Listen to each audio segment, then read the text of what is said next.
Oliko siellä mitään lisätietoja? Ei. Ohituspotilas. Eli ilmeisesti ohitusleikkaus tehtiin. Saatiin tehtävä kiireellisenä rintakivun vuoksi. Esitietoina oli, että sydäntaustaa omaava henkilö ja puristavaa rintakipua. Sä oot kartalla. Jep. Kun tie kapenee vaan. Ja ollaan kuitenkin suurkaupungissa. Espoossa. Tossa se voisi olla. Kokeilla, enkä me niillä alkanut myötä. Missä potilas? Etittekö hänen papereita ja vanhaa sairaalapapereita, jos löytyy? Niin?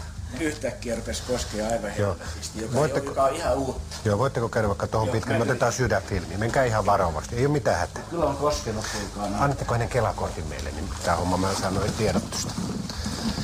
Joo, ollaan terve. Sydänkirurgian lääkäri. No, eläkkeellä. Joo. Mutta rupesi puristamaan. Oli hirvimetellä koko päivän, aamupäivän. Joo, voitteko sanoa vielä kelloaikaa, milloin tää kipu alkoi? Se alkoi nyt varttitunti sitten. Joo. Joo. 0–10, niin mikä numero olisi? 10. Ei mulla hiki vielä päässä, mutta tämä hirveä olo on aina siis koskee niin vaan perkeleesti. Joo, ihan rauhassa. Nyt otit 3 nitroa. Nyt, joo, mutta ne on vanhoja nitroja, että niin vanhaa, koska mä en nyt tarvinnut niitä. No, mutta otitte niitä kuitenkin. Otin niitä 3 vanhaa ja sitten yhden Ismoksin, joka myöskin on vanha, kun ei mitään muuta. Mä en ole tarvinnut niitä. Auttoiko se yhtä se nitro? Ei mitään vaikutusta. Ne oli varmaan vanhoja. Kauanko tuosta on aikaa, kun viimeksi teillä oli samanlaisia kipuja? Yli 12 vuotta. Joo. Eläkkeellä oleva lääkärisherra tosiaan omas sydäntaustaa, aikaisemmin ohitusleikattu, mutta kipu ei ehkä ihan samantyyppistä ollut kuin aikaisemmin silloin infarktin yhteydessä. Annetaan kipuun. Ei teille mitään lääkeallergiaa, morfiinia eikä muuta. Hyvä. Annetaan suiskeen, otetaan nitroa. Te voitte itsekin katsoa, varmaan ymmärrätte yhtä hyvin kuin mekin, että näkee, että ei tässä mitään isompaa muutosta näy. Tämä on nopeahan se on. Joo, se on nopea. Ei täällä näy mitään kaikki Joo, no hoidetaan se ihan kuntoon. Ei tässä Otettiin sydänfilmit häneltä. Siinä ei varsinaisesti ST-tason nousuja. Siinä oli vähän lasku ja pulssitaajuus oli nopea. Konsultoitiin Medihelin lääkäriä siitä EKG:stä ja todettiin samaa, että eipä siinä nyt mitään varmaan liuotettavaa ole, että lähinnä tuo nopea pulssisuus ja se ST-lasku, että hoidetaan niin kuin rintakipusta kipu pois, nitrotipat ja yritetään vähän jarruttaa sitä sydämen selokeenillä, hidastaa sitä sydämen toimintaa. Nyt eteen tilanne kuitenkin on tässä rauhoittunut siihen malliin, että me aletaan kasaamaan kamoja tässä ja sitten me lähdemme kuljettamaan teidät Jorvin sairaalaan. Voitteko sitten ystävällisesti jättää nimemme ja kontaktille? Joo, kyllä me jätetään. Mä arvostan suuresti tuon työtä. Kyllä meidän hommat päivänvalon kestää. Totta kai se oli siinä vaiheessa luottamuslause meitä kohtaan, tämänkin tasoiselta herralta, kun palautetta tulee. Niin.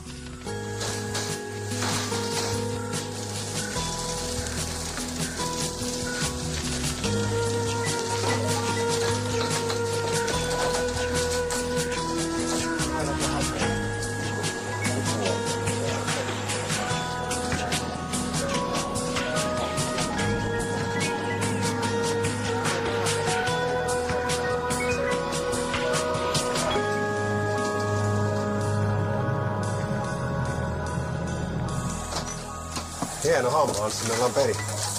Matka meni hienosti. Kyllä sulla tuo ajohomma käy näppärästi. Tästä kun täältä livahtaa täältä välistä. Pysähdin oikealla paikalla päivä. Ja siihen sairaala petiin täällä. Hopst. Niin, eli meillä on nyt ongelmana vaan tuo pulssitaajuus. Vaikka me ollaan sitä jarruteltu nyt kummasti, niin se vieläkin löi semmoista 120 luokkaa. No niin, hyvää jatkoa. Kiitos, oli loistavia. Hienoa. Arvostan suuresti. Kiitos, hyvää jatkoa. Ja mä kerron Pekalle terveisiä. Oikein hyvä. Hyvä, hei.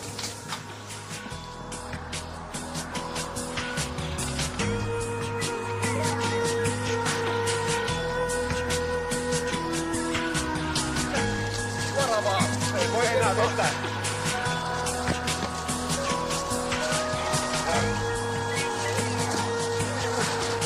tässä työpaikassa nyt ja muissakin, missä mä olen ollut, niin kyllähän te työkaverit ja työyhteisö on aika hyvä ja tämä on tämmöinen aika tiukka tiimi. Me tehdään 24 tuntia töitä täällä ja on yksi perhe niin kuin tavallaan, kun ajatellaan kuinka paljon me täällä ollaan keskenämme. Ja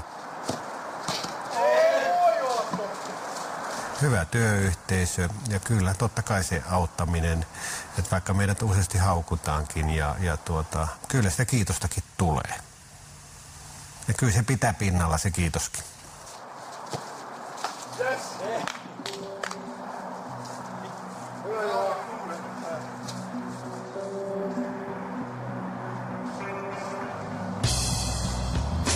Hälytysilmoitus Espoo 41, roskis palaa. Hälytysilmoitus Espoo 41, roskis palaa.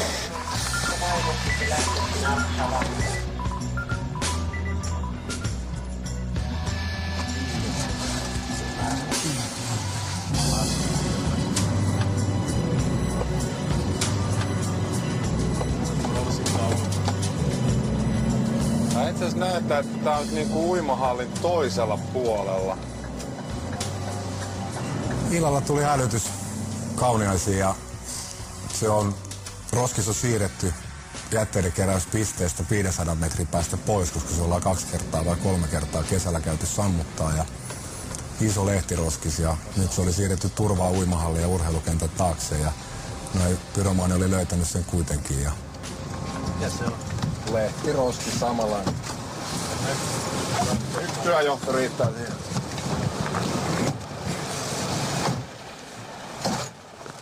Heitetäänkö me sekin ylös? Joo. Vedetään nyt noin liekit alas tuosta. Joo.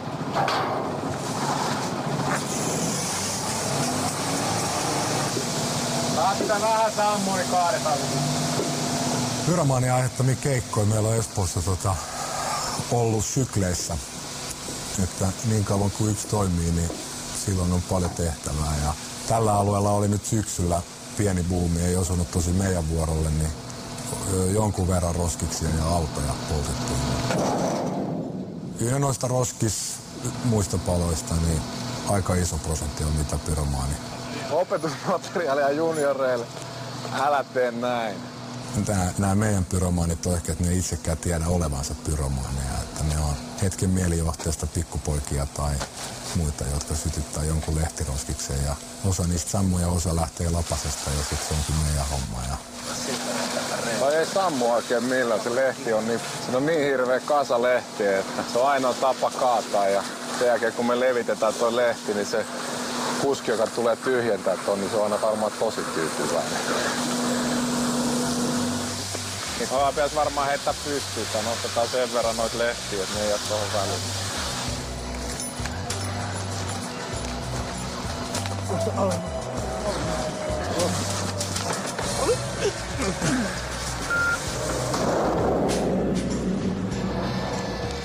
Ei oikein nättiä jälkeen kyllä nyt jäänyt, mutta ei voida mitään.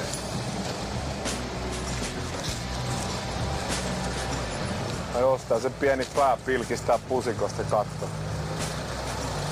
Palokunta tekee pyyteetöntä työtä.